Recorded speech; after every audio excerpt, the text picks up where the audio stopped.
اللہ اکبر۔ السلام علیکم ورحمۃ اللہ وبرکاتہ۔ نحمدہ ونصلی علی رسول الکریم، اما بعد فاعوذ باللہ السمیع العلیم من الشیطان الرجیم، بسم اللہ الرحمن الرحیم۔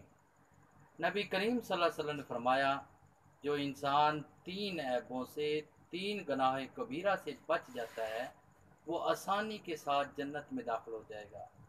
وہ تین عیب، تین گناہ کون سے ہیں جو انسان میں پائے جاتے ہیں تو جنت میں جانے کے لیے رکاوٹ بن جائے گی؟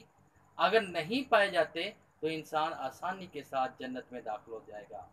سب سے پہلا پیغمبر علیہ الصلوۃ والسلام نے فرمایا حسد۔ حسد کرنے والا کسی کی سے حسد جب کرتا ہے، اس کو کچھ ہو نہ ہو لیکن یہ خود ضرور جلتا ہے، اپنی جلائی ہوئی آگ میں خود ضرور جلتا ہے، اور دوسروں کے ساتھ حسد کرنے کی وجہ سے رشتہ داری کو ختم کر لیتا ہے، اور دوسروں کے ساتھ دوستی کو ختم کر لیتا ہے، اور ہمیشہ کے لیے اپنے کیے کے اوپر افسوس کرتا رہتا ہے۔ لہذا حسد جو ہے اگر انسان کرے گا تو جنت میں جانے کے لیے اس کے لیے رکاوٹ بن جائے گا۔ پیغمبر علیہ الصلوۃ والسلام نے فرمایا ایاکم والحسد، کہ حسد سے بچو۔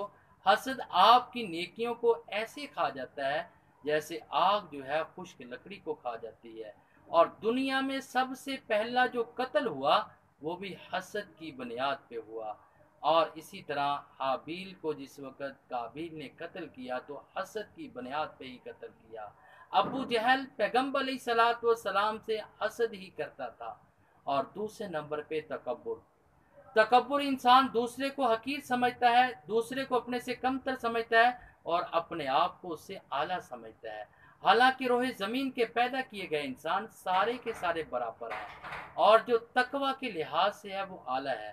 لیکن تقوی کسی کے دل کو ہم نہیں جانتے، یہ بھی اللہ کی ذات جانتی ہے کہ تقوی میں کون آگے ہے کون پیچھے ہے۔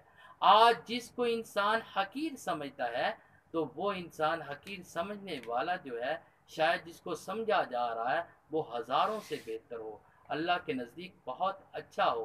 لہذا تکبر کرنے والا ہمیشہ کے لیے صلہ رحمی سے، نیکی کرنے سے اس سے محروم ہو جاتا ہے۔ اور جس وقت اللہ کے دین کی دعوت آتی ہے، دین حق آتا ہے، قرآن آتا ہے یا حدیث آتی ہے تو اس کو انکار کر دیتا ہے۔ اس کا انکار کرنا بھی گویا تکبر کی علامت ہے۔ اور تیسرے نمبر پہ ایمانت میں خیانت کرنا۔ خیانت کرنا پیغمبر علیہ الصلوۃ والسلام نے فرمایا جس میں یہ تین عیب پائے جائیں گے، جس میں یہ گناہ پائے جائیں گے وہ جنت میں داخل نہیں ہوگا۔ ایک حدیث میں فرمایا الکذب، جس میں جھوٹ بھی پایا جائے گا تو یہ چار گناہوں کی وجہ سے انسان کبھی بھی جنت میں داخل نہیں ہوگا۔ لہذا انسان کو ان چار گناہوں سے بچنا چاہیے تاکہ وہ آسانی کے ساتھ جنت میں داخل ہو جائے۔ آج یہ ہمارے معاشرے میں عام پائے جا رہے ہیں، کسی کی نعمت کو دیکھ کر حسد کیا جا رہا ہے، اور لوگوں کو کم تر سمجھا جا رہا ہے، حقیر سمجھا جا رہا ہے۔ اپنی دولت پہ فخر ہو کر، اپنے عہدے پہ فخر آ کر تکبر کرتا ہے، اپنے خاندان پہ تکبر کرتا ہے، لوگوں کی امانتوں میں خیانت کرتا ہے، ہر بات پہ جھوٹ بولا جا رہا ہے۔ یاد رکھ لیں اگر چار گناہوں سے آپ پاک ہو جاتے ہیں تو آسانی کے ساتھ جنت میں داخل ہو جاؤ گے۔ اللہ رب العزت سے دعا کہ اللہ تعالی ہمیں اس سے بچنے کی توفیق عطا فرمائے۔ وما علینا الا البلاغ المبین۔